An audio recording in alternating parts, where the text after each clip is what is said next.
Well, welcome guys to this week's webinar on substance use disorder issues brought to you by the Addiction Prevention Coalition headquartered here in Birmingham.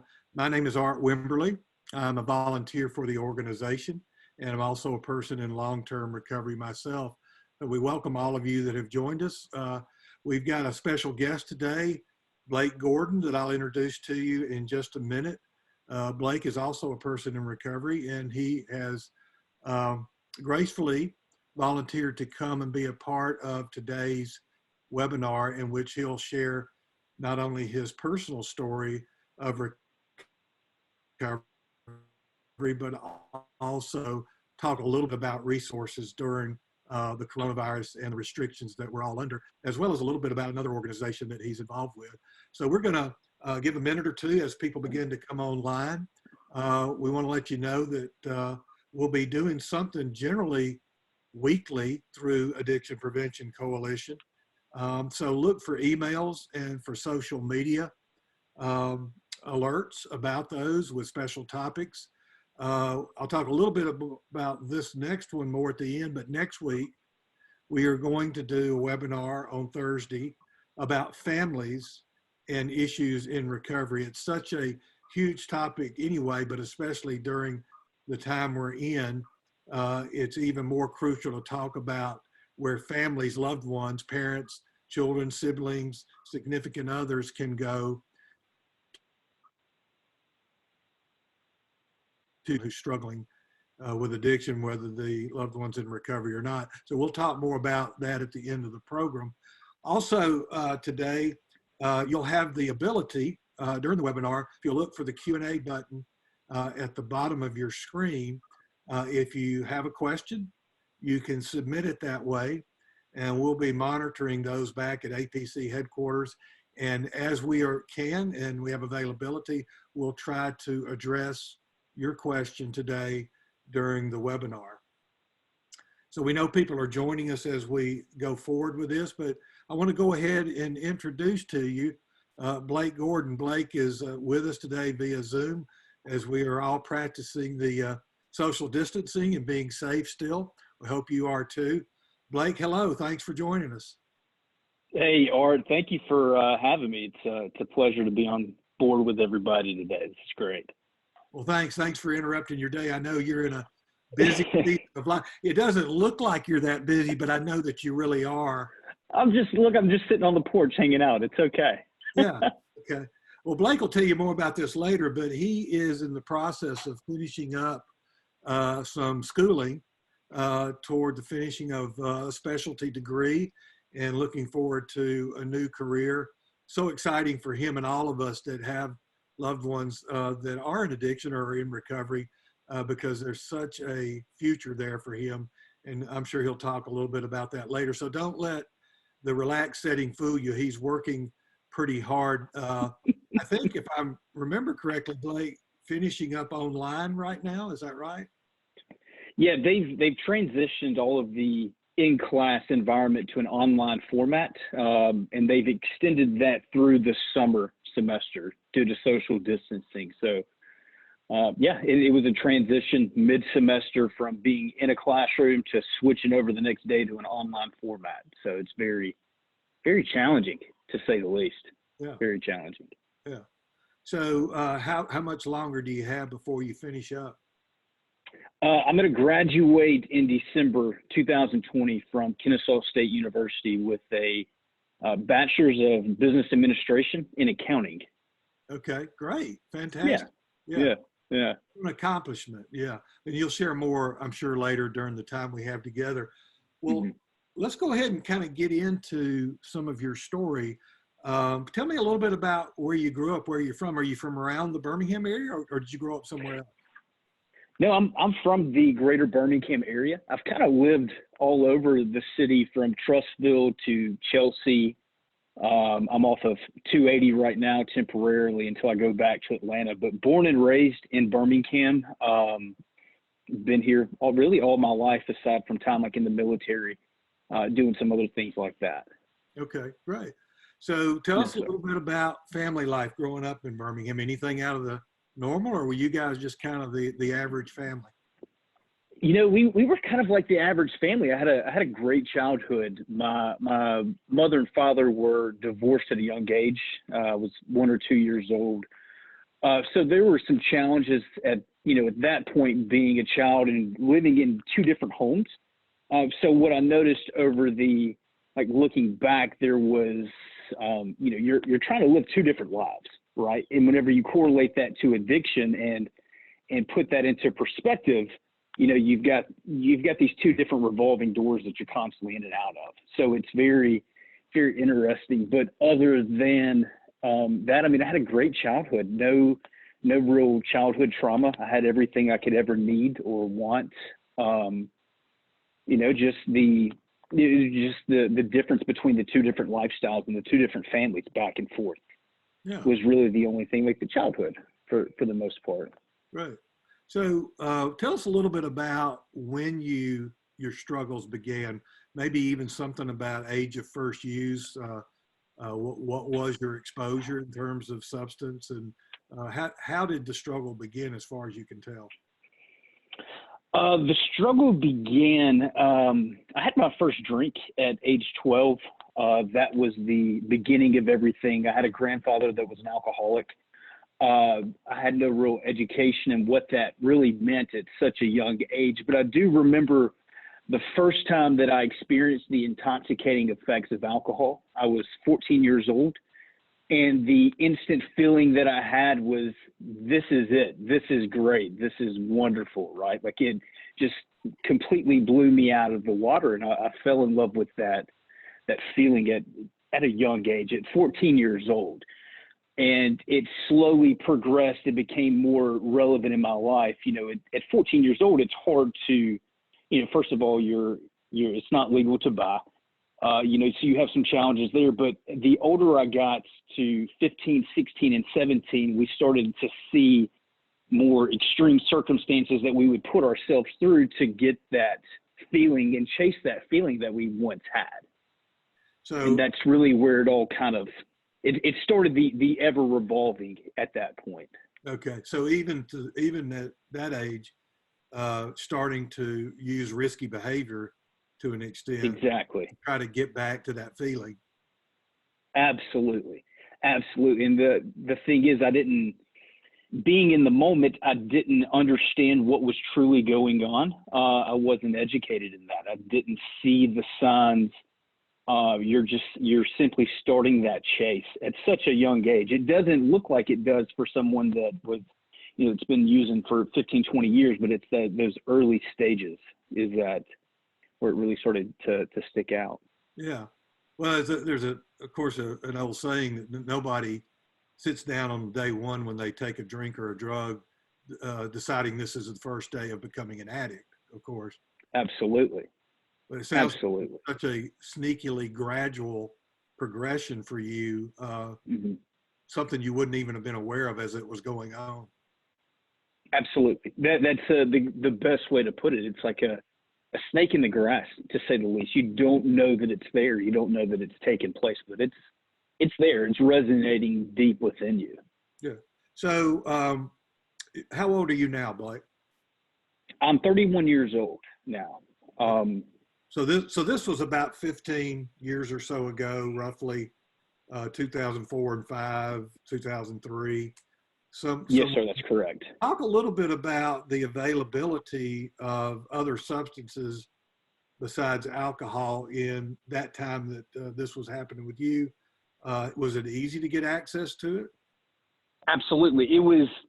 So when I look back, it was easier to find marijuana, right? So the ultimate goal, everybody, when I was young, we wanted to have the drinks, we wanted to have the alcohol, but we found that it was easier to find marijuana at that point. So that's what we ultimately switched to, because at such a young age, like it's because of the legal standards in place and the laws there, you can't as easily get that. So we would switch over to the marijuana. And next thing you know, one thing led to another.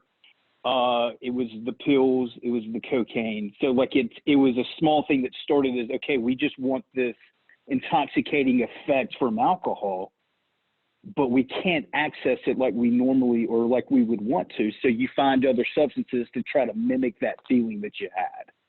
Gotcha. Okay. So part of the progression was then the availability of marijuana, the use of it, and then along with it, you're saying sooner or later there comes the movement to other substances.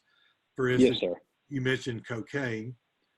So in your social group, I'm assuming it became something that was relatively easy either to get or to use? Yes, very, very much so. And it was all based on the people that I surrounded myself around as well, too. Yeah. Okay.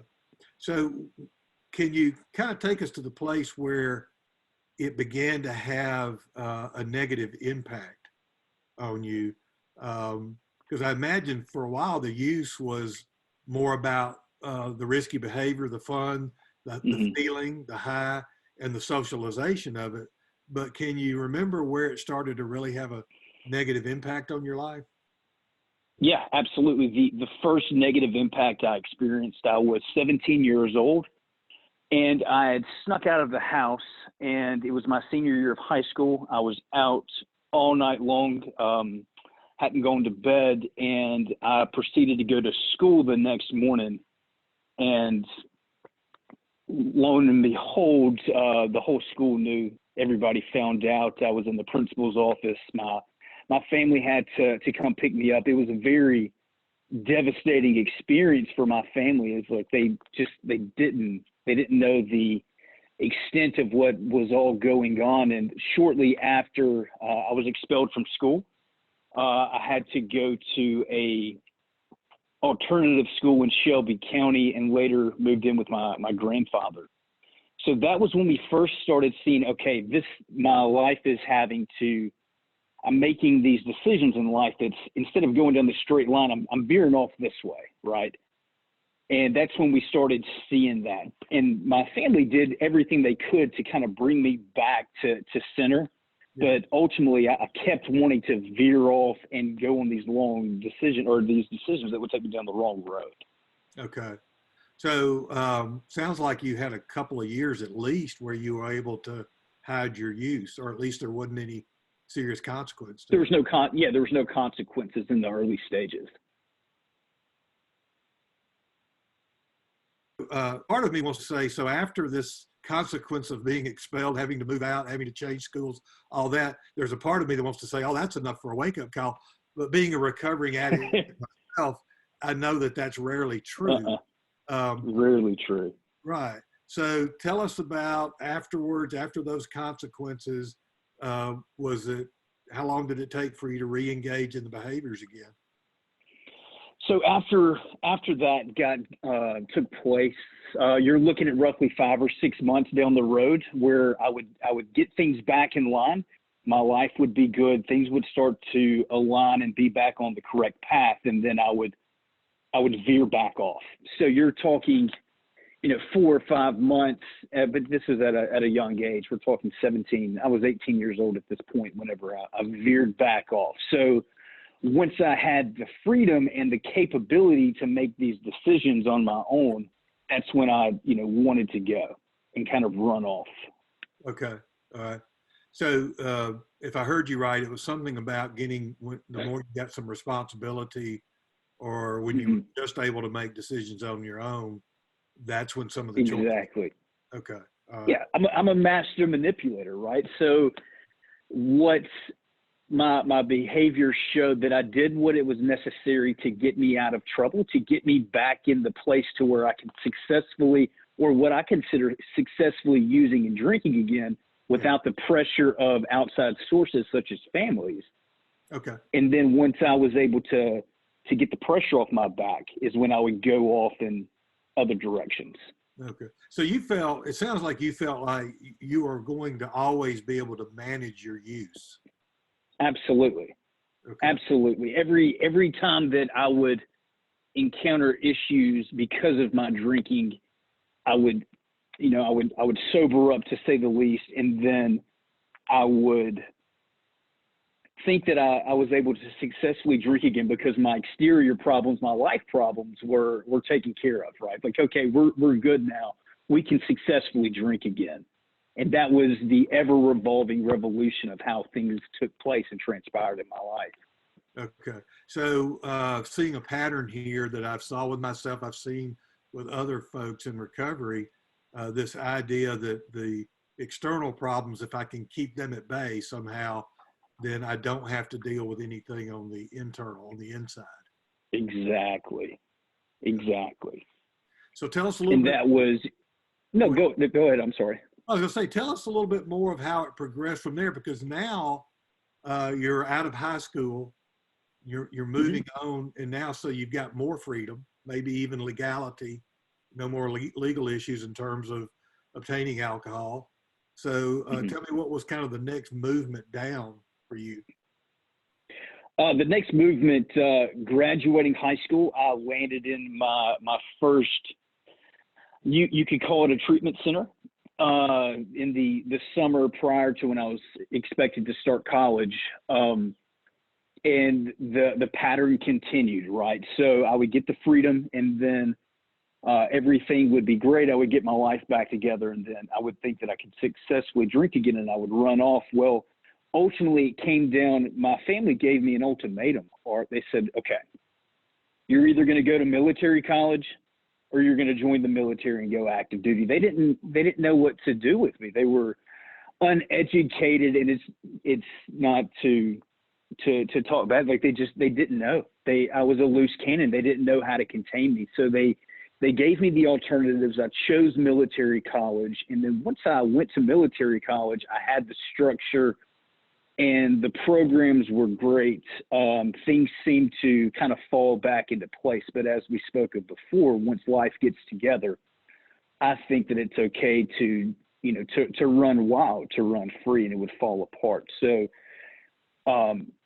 that continued on for a few more years. And then ultimately what sent me down the deep end was a cancer diagnosis in March of 2012. And at that point, I fell into the deepest, darkest depression I've ever experienced in my life. I go overnight from training to go to war with the military, with my National Guard unit, to fight for my country, to overnight having to fight a battle with myself. And it completely it sent me off the deep end. I wasn't mentally strong enough or emotionally strong enough to handle that circumstance. And my response to everything was, we can drink this away. We can drink these problems away, right? Like that's where my head goes. So that's what I did. That's what I always envisioned what works best for me. And continued to drink. I found out very quickly that prescribing doctors do not say no to cancer patients. And being the alcoholic and the addict that I am, I took advantage of that to do what I thought was best for me at that time, and it really sent me off the deep end. It was very, very dark. It was very sad. It was very dangerous. And unfortunately, I bounced back from that. But that's when things really kicked off for me, is once I received that cancer diagnosis. So let me ask you a question. When you got the diagnosis, and which would be difficult for anybody to say the least, and the fear, and as you said, the temptation to depression and all, was it even something that occurred to you at that time that you could reach out to friends or family for support, or was that something you just didn't choose, just didn't even seem like an option, and only the drugs or the alcohol were the option? It didn't seem like an option at that point. My coping mechanisms that I'd picked up on were muting out everything with drugs and alcohol. I had no other education or experience in life to show me otherwise, right? Like that was a key factor, and I didn't understand like mental health, emotional health, psychological health. my what am I trying to say? My, my end result was just to mute it all out and deal with it later. Yeah. And that's what really spiraled things out of control, because you keep stuffing all of these negative emotions inside, and you can only hold so much. Yeah. Yeah. So you went back to the old coping mechanism of substance use to numb pain, to numb the fear. I'm assuming. Yes, exactly. Anxiety. Walk us through a little bit. How did your treatment go? Looks like you're pretty healthy now. What's your prognosis on the cancer? I've been cancer free for 8 years now. Awesome. So the treatments went well. I went through chemo and radiation. It was very, very, very tough on the body, mentally, physically, and emotionally. We've crossed over that bridge. We've gotten that taken care of. I'm healthy now, which is a good thing.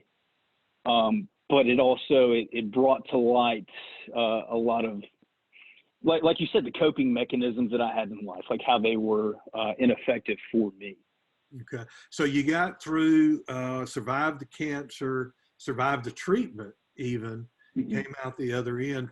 Can you kind of continue the story for us? Yeah, absolutely.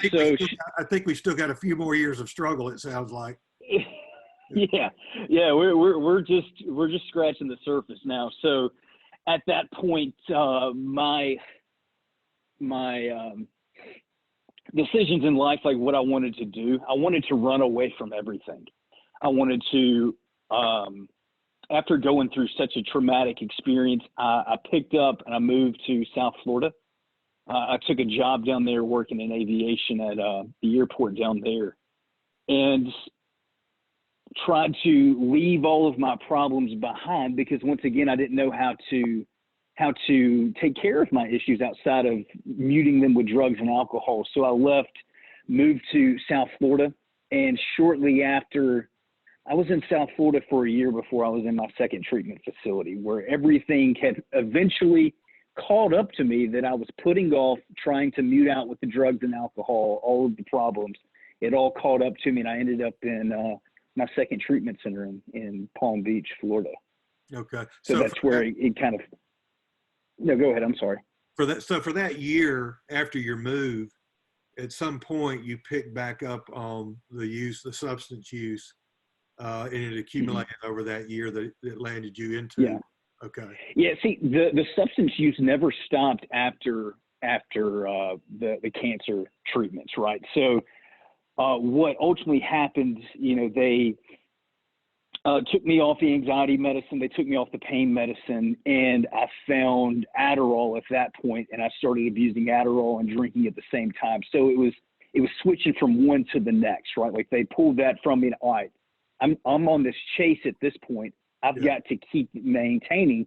It's just a different substance at this point. So that continued, and moving to South Florida was my escape. I was picking up, trying to run from everything. Yeah. Yeah. There's an old saying in recovery, wherever you go, there you are. Yeah, there's the problem right there with you. It doesn't mean sometimes it's not wise to change locations, but often we think the change of the location will solve the inner struggle, but we take it with us. We don't. Yeah. So absolutely. Yeah. So a question then about you said something interesting about the shifting of substance. You're still using alcohol, and then now you're mixing it with Adderall, which is fairly commonly prescribed and has been for decades now for ADD or ADHD and for some other things. So it sounds like by this point in your life, your usage no longer had much to do with just feeling good or having a good time. It was more about survival, sounds like. It was survival 110%. It was trying to maintain myself at that time and avoid any type of withdrawals that I would have from the medication. And it became this infamous chase. Yeah. And you had said earlier, it became really easy in the medical system to get some very high powered painkillers during the time that you were going through the treatment, it sounds like. Absolutely. Absolutely. And I'll say it again. I am a master manipulator. So I was able to say anything to anybody to get what I wanted out of the situation. It became very evident. Even looking back now, anything and everything I could say and do to get what I wanted out of the situation, I would have done. Yeah. Yeah. Well, I appreciate you being so candid about that, because one of the tendencies is I think we're aware more now than ever that with the opioid epidemic, that there certainly needed to be changes within the prescribing system.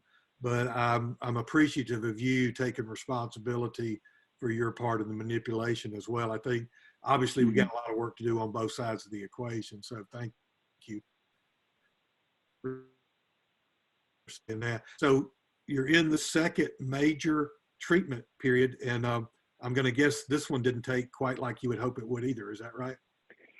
No, it didn't. But I will say this, Art, I took a lot away from that treatment facility. That was the first time that I was open to, okay, I have a problem. Okay. This is the second time this has happened.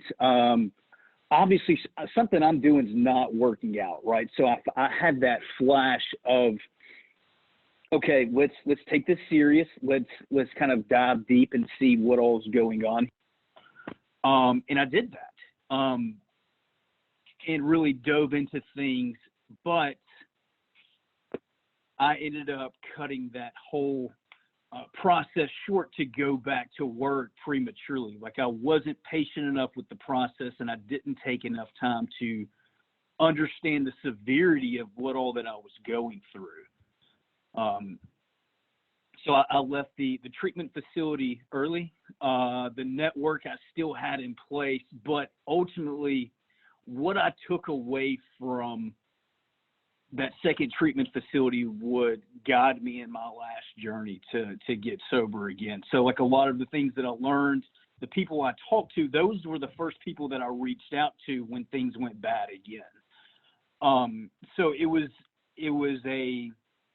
although it was unsuccessful, it was a beautiful part of my recovery because I knew who to go to and who to reach out to and who cared about me whenever I went off this path again, right? So I had the same contact numbers, I had the same people, I remembered some of the same slogans and what I needed to do to get me to that point. I just didn't have the grit or the toughness to keep pushing forward in that second time of recovery. Okay. Well, that's important, I think, for more than one reason, especially for families that are listening, because often I think we tend to think when our loved one leaves a recovery effort and then falls again, that they haven't gained any ground. But hearing your story, and I've heard many others, it sounds like there was something happening and changing that you Absolutely. And you eventually used that. You did keep it and take it with you in a way, and it came back to help play a role later on, sounds like.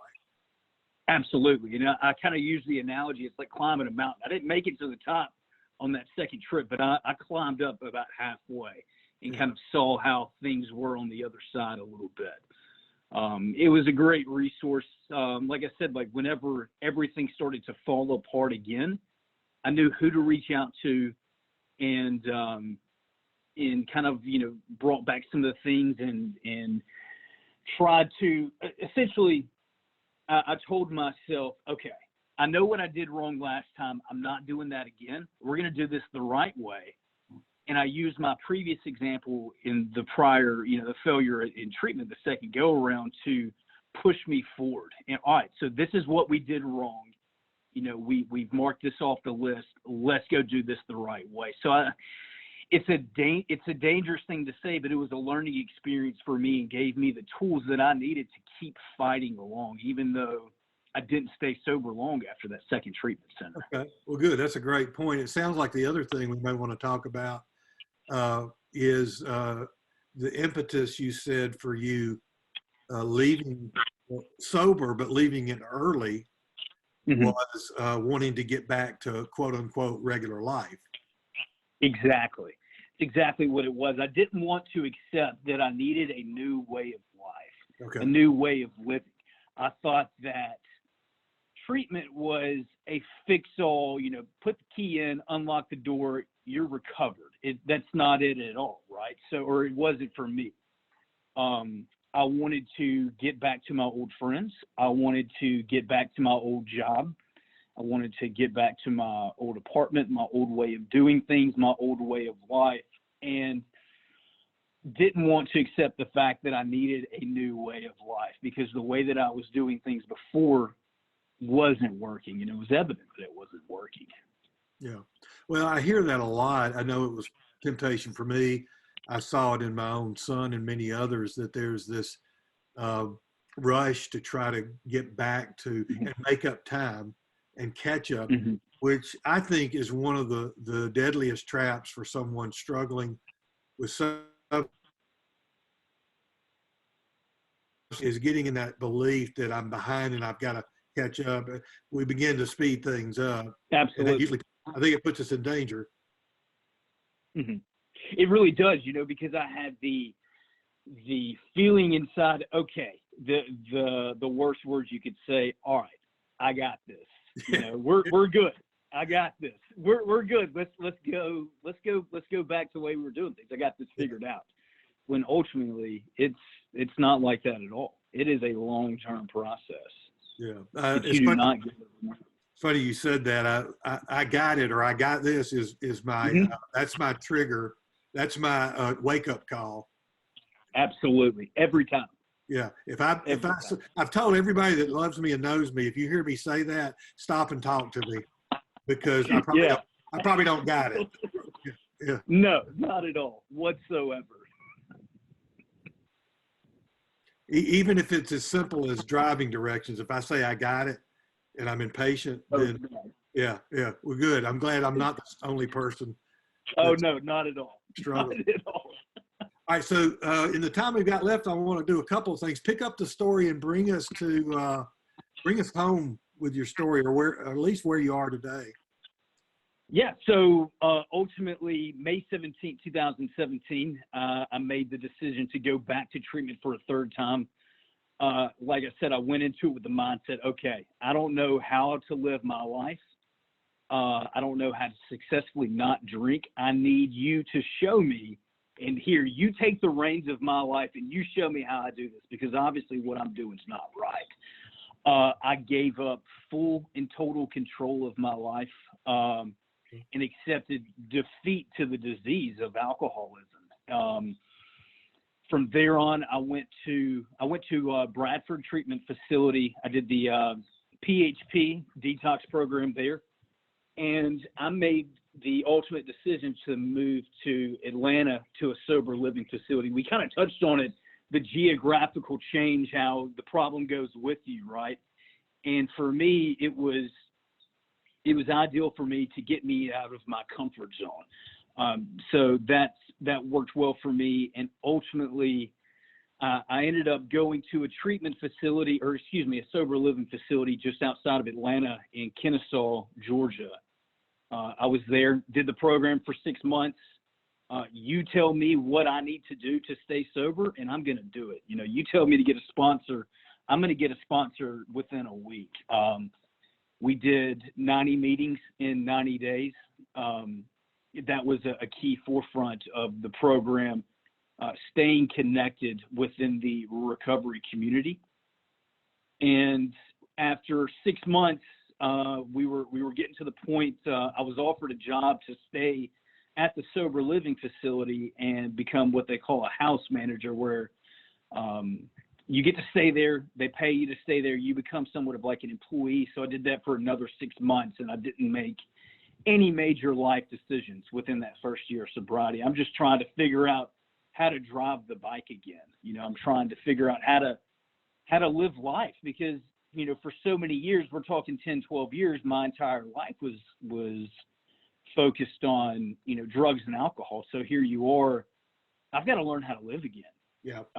So we did that, and then I made the decision at 1 year sober to go back to school and finish my degree. I had attempted and failed out of school 4 different times before this, very unsuccessful other than military school. So it was a very it was an easy decision, but it was a tough one at that same time. I was lucky and fortunate enough to find a program after doing research called the Center for Young Adults Addiction Recovery at Kennesaw State University. It's a big program where they bring in individuals that are in recovery and help give them the tools they need to successfully graduate. So we're talking everything from free academic advising. You have an academic advisor in-house. We have counselors in-house. They have programming. They have seminars. And you can get to school and you're in it together with all these people. You're all going through the same thing. So you have a special bond with everyone. And I've met some of my closest friends now. And ultimately, I credit my academic success thus far through this program and just being an amazing program. And it's just been wonderful. So we're coming up on graduation now.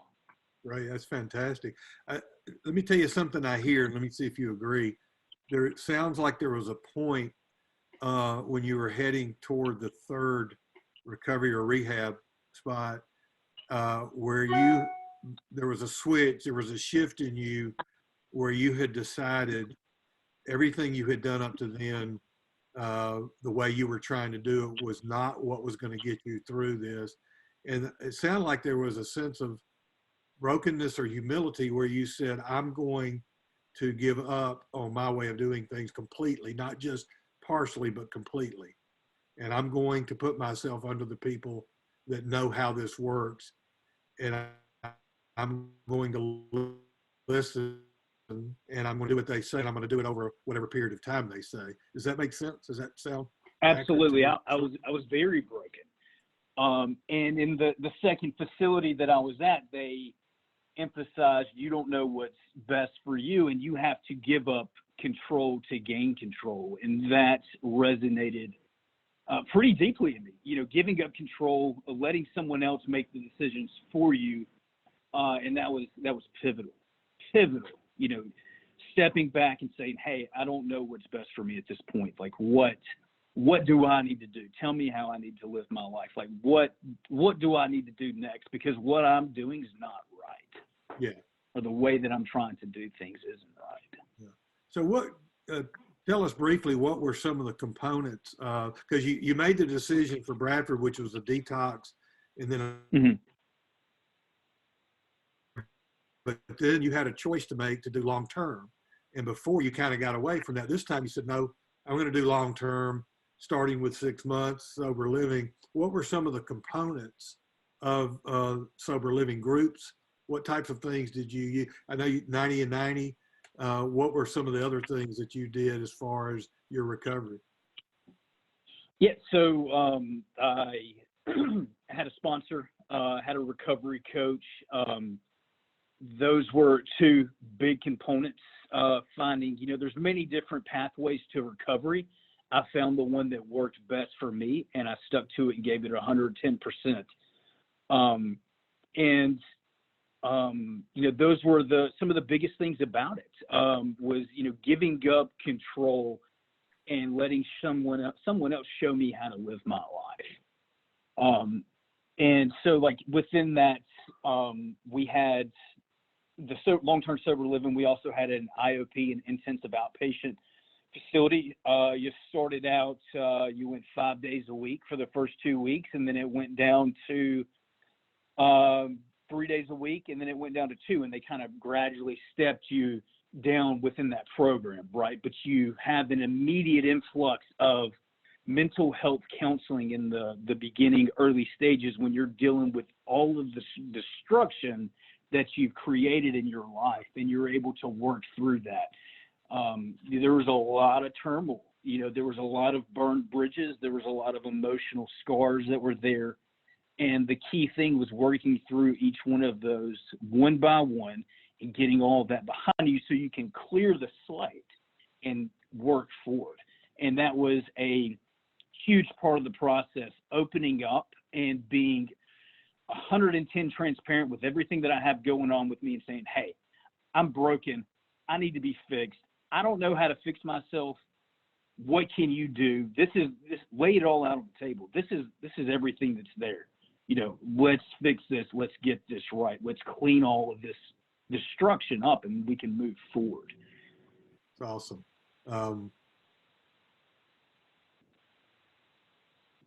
You are tempted to say, I got it. Or when you're tempted to speed your recovery up. And as you said, recovery is not temporary. It's a lifelong thing. And I've learned to embrace that. It's a good thing for me that I'm a person in long-term recovery. I don't look at it as a negative anymore. No, not at all. When you're tempted to say, I got it internally, or want to speed things up, what helps you the most now? Is reaching out to people in my network. So a huge component of my recovery has been the network of people and individuals that I've built around me, that I've become close with, friends, faculty members at the school within the Center for Young Adult Addiction Recovery. Anytime I have anything that comes up where that thought comes up that I've got this, I know immediately I've got to run that past someone else. Yeah. And being fully transparent. So my entire network knows everything about me, everything that's going on in my life. They're very supportive, and they're very willing to step out and say, hey, what you're doing is not what you need to be doing. You need to get it together. So that's a huge component. And I wouldn't be where I am today without the network and individuals that I've built and put in my life to help keep this process going. You know, everybody's out there. There's people out there that are on this, like me and you, like long-term recovery, that want to give back and want to help people. And finding those people is easy. We know once you get into the process of long-term recovery, but staying connected is huge. Yeah. Staying connected. So quickly, in this season that we're in as a world, as a country, as community, with coronavirus and all the restrictions, it's making it a little bit more difficult for folks to get support sometimes. So speak to that just a little bit about what are the alternatives you're seeing right now for folks that want community and recovery? Yeah, it's a very challenging time, you know, because in addiction, you know, we isolate, right? Like we push everybody away. We're isolators by nature, and recovery teaches us community and bringing everybody together as a whole. So now you're in a national environment where we're separating everything again, and everybody's saying, hey, you need to isolate. Well, that's not where we thrive. We thrive in community. So it's been very challenging, but we're using technology to our advantage. The best way that I'm staying involved is maintaining constant contact with my closest friends in recovery. I know everything that's going on with them. They know everything that's going on with me, and it keeps you accountable. And also giving back. So in scenarios like this, for example, this is huge for my recovery. This is great. You know, although we're not in person, just being able to sit here and talk about my journey and my recovery helps keep me connected, in a sense, to this recovery process. So we've got to get creative in times like these. We have to, get out of the norm, and we have to get creative in maintaining a way to feel connected, right? Because like in recovery, that's ultimately what, where a lot of this comes from, is being connected to people that we're not. So it's challenging. We've got to use technology. We've got to use these resources. For me, what's happened, or what's helped me is having constant contact with a recovery coach, people in my network, and then also, like I said, doing webinars like this as well. It's been great. It's huge. Good. Yeah. And I know you mentioned before, sponsor has been key for you. So it sounds like you would highly recommend people using a sponsor. Absolutely. Absolutely. In the first days of, within the first 30 days, I would recommend having a sponsor, someone that's done this long term, that understands the process, what it's like to experience both ends of the world, and kind of guide you and coach you through, especially early sobriety, and get you, to the places that you need to be, and help, just be that mentor in life. We all look for a mentor. in different areas and avenues of life. And this is a recovery mentor, you could say. Yeah. But sponsorship and the whole sponsorship program has been phenomenal for me. As for me too. Quickly, talk a little bit about your passion. Well, you mentioned Kennesaw State, you mentioned the Center for Youth and Addiction. Is that something you want to work in going forward? Yeah, absolutely. I fully maintain staying connected within that program. I would like to continue to, once I graduate, you're not necessarily on a college campus, but I can still mentor or find people in my same degree path that have the same career aspirations as I do, and kind of coach them through everything I've been through. So it's giving back as much as it is receiving in recovery. So that's the way that I plan on staying connected within that community as well. Anybody that needs guidance, help with classes or career advice, being able to just give that back is just an amazing feeling. Yeah. So if we had folks contact us at APC or through some of our other support groups, would you be willing to have them contact you about how to connect to maybe collegiate recovery or campus recovery, or how to guide them in that? Absolutely. I'd be more than happy to. That would be wonderful. And also, I do want to point out KSU, our recovery program, we have an online schedule event with UAB's collegiate recovery program. Okay. So right. the dots are connected there. So I'm going to be involved with that Friday. I know a lot of people here, APC is Birmingham. So I think it's wonderful. It's great. So the resources are there for those in recovery to chase those dreams that you might have, that you might, that weren't attainable before. It's all about finding the resources and using them. Yeah. Well, good. I'll tell. I happen to know the director at APC, so we'll see if we can get you guys a little social media for this event coming up. But one last thing, because obviously in your story, mine, everybody, there are other people involved, loved ones, family members, close folks that try their best. What would be, if you only had one thing you could say to loved ones or family members out there, whether they're parents or spouses or significant others, brothers and sisters, what's one of the things you would like for them to know about people that are going through what you went through? Yeah, so the first and foremost thing I want to say is, recovery is not a one-size-fits-all. What works for me might not necessarily work for the person, next to me, right? But the ultimate goal is that I want everybody to know is, you don't stop giving up, you don't stop loving, because now when I look back, I see everything that my family did for me throughout all of my destructive years, and I'm just beyond grateful that they continued to, do everything that they did, and they never gave up hope on me. They always saw the light at the end of the tunnel for me, even though it might not have been as realistic as they thought it was at the time, but they were always there. And that last phone call that I made, to admit defeat, I said, hey, you know what, like, this is it. They were there.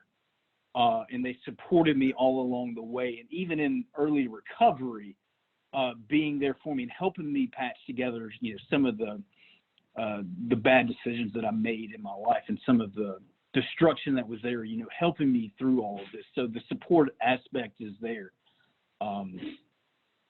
Yeah, that's what I got. So from your earlier part of your story, you mentioned that the lack of education for family members in your story, they didn't know, and back then there wasn't a lot. So is that something you think you would suggest to family members, just go get educated? Go get educated. Yeah, the stigma associated with those in recovery and addicts, it's changing. We're starting to lose the stigma associated with it. Education is key. You've got to, if one thing doesn't work, it doesn't mean the next isn't going to work. You've got to keep trying at it. You got to keep persistent with it. until you find what works best for you. But education is huge. The first treatment center that I went to, and I'll just kind of touch on this, it wasn't even really a treatment center. It was a homeless shelter in Mobile, Alabama, and that's where they sent me because that's what was recommended to them, but they didn't know what to do. And that wasn't the best place for me to go at that time. So education and research is key and pivotal. Great, good. Well, we'll close here. I really appreciate you taking time out of your schedule, out of your studies. I know it's getting down to test time and all, but we thank you so much. I'm so grateful for all the good things that have come to you through your changes in recovery. And I can tell you really want to work that 12-step by giving back. So we'll close for today. We'll look forward to more times of getting to catch up. Tell us in 45 seconds, when you graduate, where are you headed? I'm headed to, I'm staying in Atlanta. I'm going to work for one of the largest public accounting firms in the nation, to remain nameless. But yeah, I'm going to work for a large accounting firm. We're going to start taking the CPA exam and going to practice public accounting. I love it. It's great work. And first and foremost, remain connected within my sober community and keep doing everything that got me to the point of where I'm at. I'm going to keep doing it. And that's going to be huge. So, but yeah, we're off to Buckhead actually. So it'll be good. Looking forward to it. Well, congratulations and thanks again, folks. We're going to wrap today's webinar up. I want to remind you that we'll be back next Thursday, and our topic will be a continuation on talking about substance use disorder in general, but we'll focus on families and family help. We'll have some experts on the line with us to talk and answer your questions. Look for an email the next day or so, or social media about that, and we hope you'll join us. In the meantime, if you need more information, you can get to Addiction Prevention Coalition by just going online and looking for apc.org, and we'll try to do anything we can to help. Blake, thanks so much again. Hey, it's been a pleasure, Art. It's been a pleasure. Thank you for having me. Yeah, thanks. We'll see you soon. Thanks. Good night. Goodbye, All right, everybody. talk to you later. Bye-bye.